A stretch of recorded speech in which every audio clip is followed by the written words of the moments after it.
There was no other decade in the history of cinema that brought us as many bombastic blockbusters as the 90s. And two of these blockbusters came from the years of 96 and 98, Independence Day and Armageddon. Two movies that in their respective years were my favorites of all time. Independence Day was the movie that in my local video store I had the most repeated rentals in my name. And in 98 with Armageddon was basically the same thing. So why not put these great titans of disaster movies to fight each other in a great combat? Of course, there are many other examples of movies that could be considered as opponents to each of these movies in the fight. Cause why not pit Armageddon against Deep Impact, a movie that came in the same time and in the same year with basically the same story? And why not pit Independence Day against War of the Worlds, another movie of alien invasion? Well, I think both Deep Impact and War of the Worlds take themselves a little too seriously than the movies that we have here. There's no cheesy and corny that we have in Independence Day and Armageddon. And these two movies are unapologetically corny and cheesy.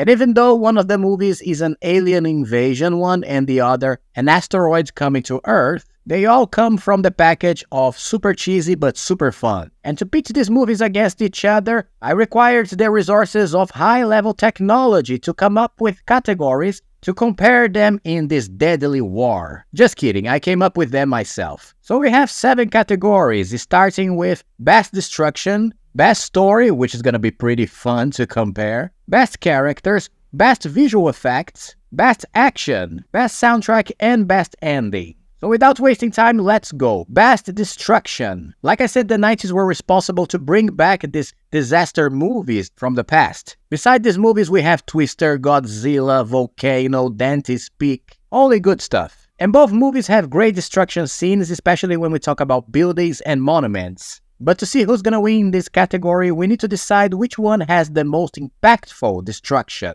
And the most bizarre thing is that in both movies, none of the destruction scenes actually last for long, basically 5 minutes in each one. In Armageddon, we have the destruction of New York City by some asteroids in a couple of minutes of movie, and then short scenes of other asteroids falling around the world. And in Independence Day, we have the scene where the ship's cannon opens and destroys many buildings and the White House, which is the money shot of this movie. And in Armageddon, the scene is very impactful and sets the tone of the whole movie, but I think in terms of impact, Independence Day takes this one because the first 45 minutes of the movie creates this whole tension and suspense about what are those ships, what the hell is going on, and what do these aliens want. We spend time with the other characters, showing their reactions, and this whole tension is like a big rubber band that stretches and stretches and suddenly snaps. So when the first lasers strike the buildings of the cities, the shock in the audience is huge. Not to mention that the visual effects with models being destroyed instead of CGI buildings and stuff brings this much more palpable feeling to the scene.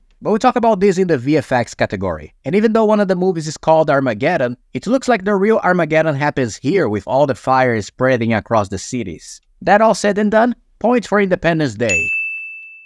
Let's go to Best Story, and here comes the complication. What I'm gonna take into account in this category is what movie leaves the audience in the edge of the seat to see how the situations or of the aliens or of the asteroid is gonna be solved. Starting by Armageddon, I really believe the movie sets very well this whole threat of the asteroid since the beginning. Even though there's no global knowledge of the thing at first, the feeling of all this Bruce Willis team that are drillers that work in that oil drill in the middle of the ocean, decides to go to space and handle these asteroids or Earth goes to hell, it's so well established as the main plot of the movie that the whole tension lasts during the whole script. Since the moment these guys have to start training to become astronauts, till the moment they are launched into space. And this is pretty good. And this goes on until the end because what a movie for things to go wrong. Since the simple moment the ships have to make a stop to fill their tanks in a Russian space station until they lands in the asteroids when one of the ships crashes on it. Then they lose one of the armadillos, that is one of those vehicles that they use to drill the asteroids. Then the nuclear bomb fails in the end. Anyway, everything goes wrong. Until the final moments where Bruce Willis has to sacrifice himself. So all the tension and suspense to see if this mission is gonna work out, it stretches all the way through the script. So this is really great. In Independence Day, like I said, all the first 45 minutes of movie are based on the mystery of the alien invasion. So the whole first act is the best part of the movie, no doubts about it. After the first attack, the movie falls a little in terms of energy. It never gets bad because the next acts are about the humans planning how they're going to strike back, but I think it loses a little its momentum and the excitement only comes back at the end when we have that great president's speech. And even though the last air battle between humans and aliens is okay, after the humans win and get their Independence Day, the rest of the aliens' defeat is shown through a montage, which kind of defeats the impact of the whole victory. So I think the story of Armageddon is able to maintain its tension more constant, which gives it the point.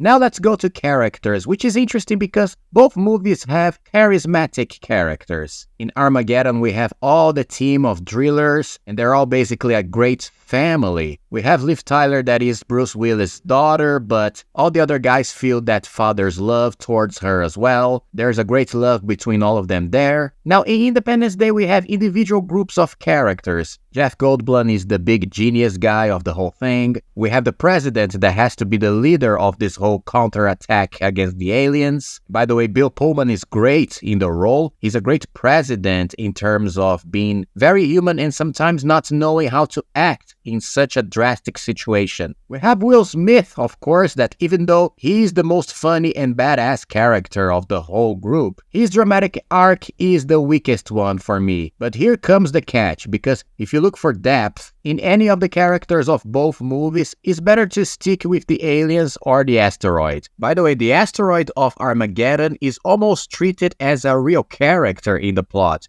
having feelings and wishes. He's almost a villain who has a personal vendetta against Earth, and it probably has more depth than the characters of Ben Affleck and Liv Tyler together. But I think all the characters serve for their own purposes in each movie. Plus, both are famous for having bromances in them. In Independence Day, you have Will Smith and Jeff Goldblum that become great pals at the end. In Armageddon, you have this rivalry between Bruce Willis and Ben Affleck, but at the same time, a father and son relationship. So I like the characters in both movies, but I think here in Armageddon, the family and camaraderie wins the point, so point for it.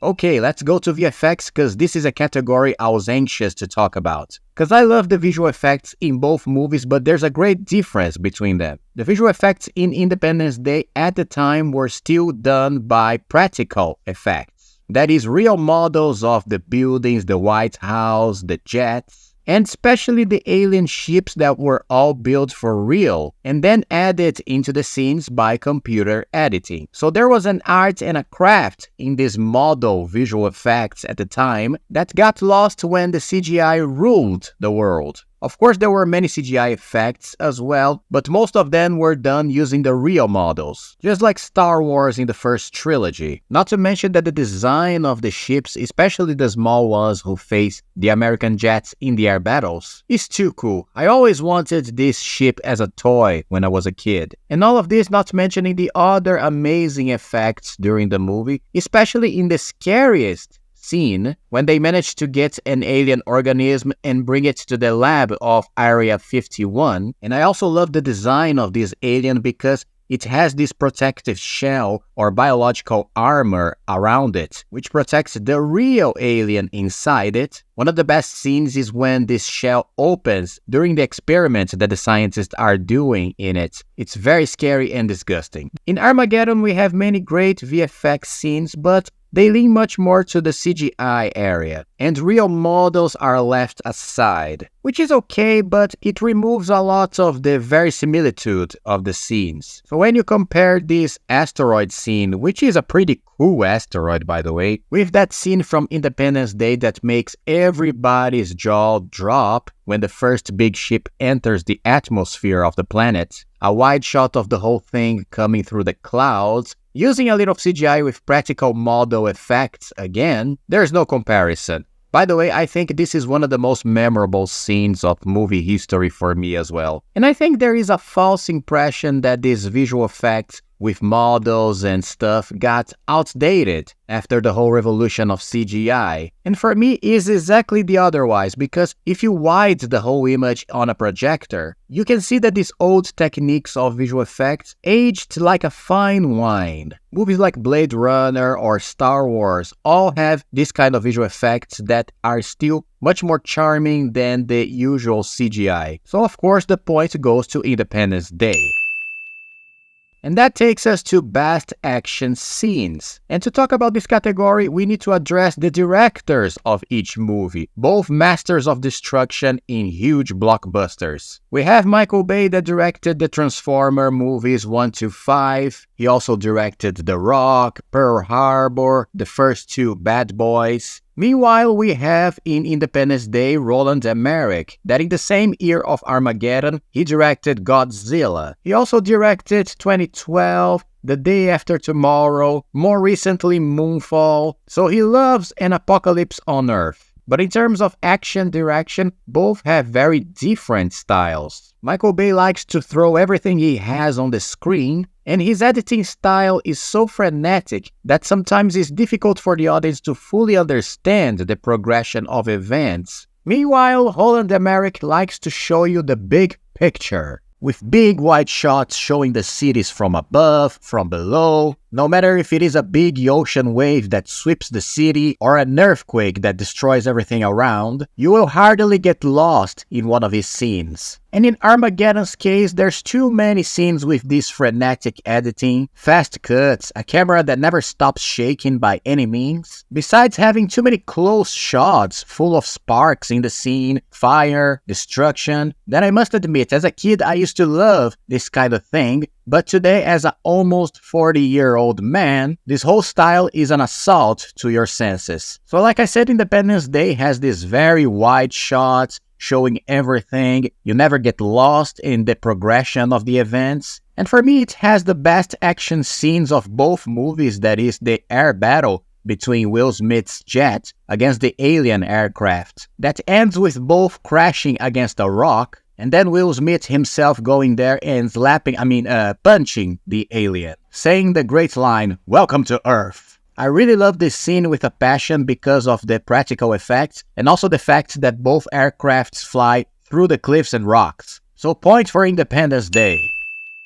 And now let's go to a category that might seem a little unexpected, but I think is very necessary for a movie: Best Soundtrack. And no, we are not talking about I Don't Want to Miss a Thing from Aerosmith, because Independence Day doesn't have any band soundtrack in its album. But I think in big movies like this, the soundtrack has a great role in bringing the emotion and the excitement of the scenes. Both movies have a soundtrack that leans to the patriotic side a little too much, but both are great in bringing the epicness to the story, and Independence Day has a soundtrack that is a little too happy for its own sake in some moments, almost going to a Disney kind of feeling, almost like a big adventure for the whole family. The music is composed by David Arnold, who has great soundtracks in his career, some of them for the James Bond movies, and I like how it plays a stronger march whenever the aliens are on screen, but when we have some air battle or something like this, it goes towards this Disney adventure style. And in Armageddon, we have a soundtrack composed by a pair, Travis Rabbi and Harry Gregson Williams, which I was not familiar with their careers. It's a very good soundtrack that goes to this patriotic side, but at the same time, it has some guitar riffs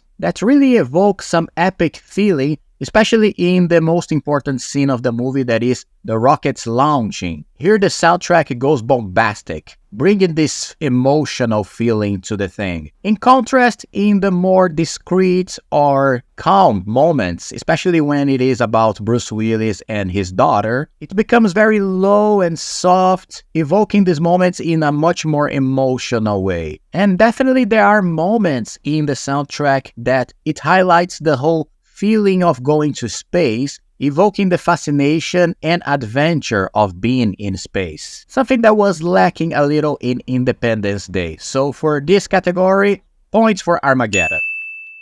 Now to finish, let's talk about the best ending of each movie. After all, if both are blockbuster epics, it's obvious that they have bombastic endings. Quite literally, because both movies have a nuclear bomb exploding in space. In Independence Day, in the wonderful scene that Jeff Goldblum and Will Smith escape from the mothership, while it explodes in a huge blast that throws millions of debris into the camera. And in Armageddon, we have the explosion of the asteroid. Finally, because the mission, it was all about this. Drill a hole into the asteroid, shove a bomb in there, escape as fast as possible, and explode it, causing both chunks of the rock to float in space and pass by Earth with no consequences. It's funny that both explosions have this green beam instead of orange and yellow like fire. And I think the explosion of Armageddon is much more beautiful than Independence Day. At least it has this more interesting shape. But this is not the point. What matters is the emotional impact that each ending carries. And in this case, I think Armageddon takes the advantage because of the great farewell between father and daughter before he sacrifices himself to save the planet.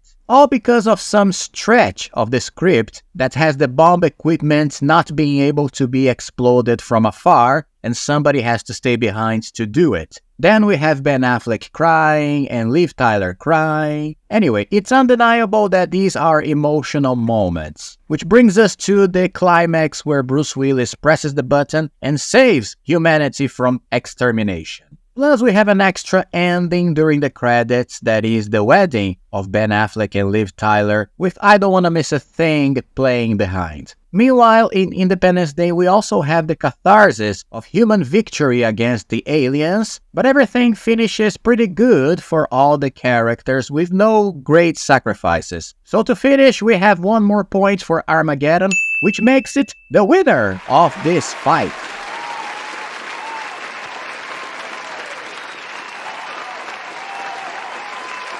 Now in my final thoughts, even though Armageddon was victorious, I am much more of an Independence Day guy. This movie was much more impactful for me in my childhood. Till this day, if I put the movie on, I have a blast. It was a mark for the 90s in terms of memorable blockbuster, and doesn't even compare to the terrible sequel 20 years later, that the less we talk about it, the better. But anyway, I have to be fair with the fight's criteria, and give the victory to the movie that deserved it, plus Armageddon also lives in my heart. And this is it, folks. Thank you for watching the video so far. This is a new playlist here in the channel where we pit movies against each other. So if you have any ideas of movies that could fight each other in a great battle, please comment below and share your suggestions. Also, don't forget to leave your most beloved like in this video, and of course your most welcomed subscription in this channel so we can keep trashing forever. See you in the next trashing video, and bye bye.